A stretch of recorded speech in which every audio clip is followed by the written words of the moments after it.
დავოსთან ერთად საქართველოს საინვესტიციო პოტენციალს და ბიზნეს გარემოს განიხილავენ ჩინეთში, პეკინში მმართველი პარტიის შეხვედრები გრძელდება. დელეგაცია დღეს ვაჭრობის და კომერციის მინისტრმა მიიღო. სტრატეგიული პარტნიორობის დამყარების შემდეგ ჩინეთში მიმდინარე ვიზიტის მიმართ ინტერესი დიდია.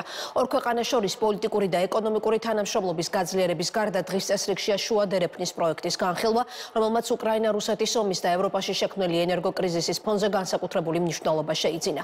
ალტერნატიულ მარშრუტში საქართველოს გეოსტრატეგიული მდებარეობის გამო მნიშვნელოვან ადგილს იკავებს. შეხვედრებზე მიღებული გზავნილების შეფასების გარდა ქართული ოცნების ლიდერებს ოპონენტთა კრიტიკაზეც უწევთ პასუხის გაცემა. სიდიდით მეორე ეკონომიკის ქვეყანაში საქართველოს მმართველი პარტიის ლიდერთა ვიზიტი პოლიტიკური ვნებათა ღელვის თემად რჩება. ნოდარ ჩაჩუა პეკინიდან. ქართული ოცნების ლიდერების ვიზიტის მესამე დღე ჩინეთის სახალხო რესპუბლიკაში სრულად ეკონომიკურ მიმართულებას დაეთმო. დღეს ქართული დელეგაციის წარმომადგენლებს ჩინეთის აღმასრულებელ მთავრობაში უმასპინძლეს. ირაკლი კობახიძის ხელმძღვანელობით ქართულ დელეგაციას შეხვედრა ჰქონდა ჩინეთის სახალხო რესპუბლიკის ვაჭრობის მინისტრის მოადგილესთან.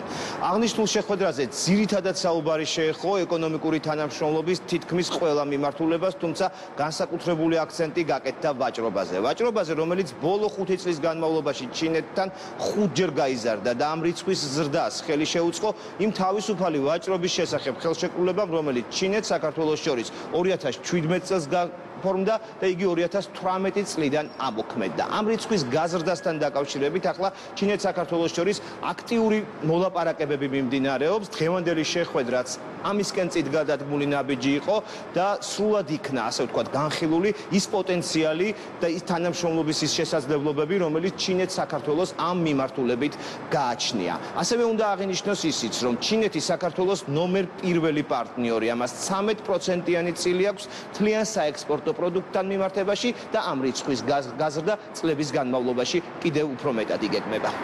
განვიხილეთ ყველა საკითხი, რომელიც უკავშირდება ჩინეთსა და საქართველოს შორის თანამშრომლობას საოჯრო ეკონომიკურ საკითხებში.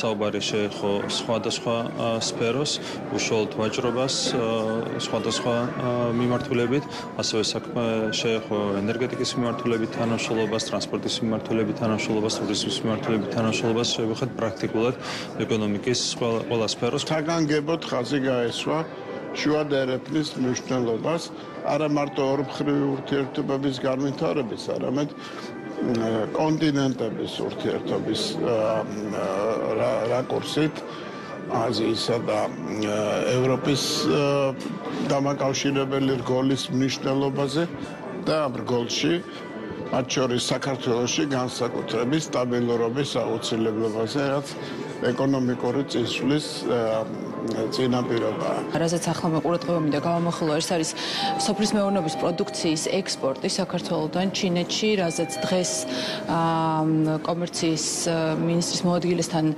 საკმაოდ დიდხნიანი საუბარი ჰქონდა. მნიშვნელოვანი გზავნილი იყო ის, რომ საკითხი, რომელსაც ჩვენი სამინისტრო დიდი ხნის მანძილზე მუშაობს, ეს არის ხოველური წარმოშობის პროდუქციის შემოტანა ჩინეთში. თითქმის პოზიტიური გზავნილი მივიღეთ და მზაობა ჩინეთის მხარისგან. ქართული ოცნების ლიდერები უკვე მესამე დღეა მართავენ ვიზიტს პეკინში, სადაც ჩინეთის სახალხო რესპუბლიკის მმართველი პარტიის მოწვევით იმყოფებიან. მათ უკვე შეხვედრები ჰქონდათ როგორც მმართველ პარტიაში, ასევე საკანონმდებლო ორგანოსა და აღმასრულებელ ხელისუფლებაში. ქართული დელეგაციის ვიზიტი პეკინში დღეს დასრულდება და ხვალიდან ისინი შეხვედრებს უკვე შანხაიში გააგრძელებენ. ეს იყო ნოდარ ჩაჩუა პეკინიდან.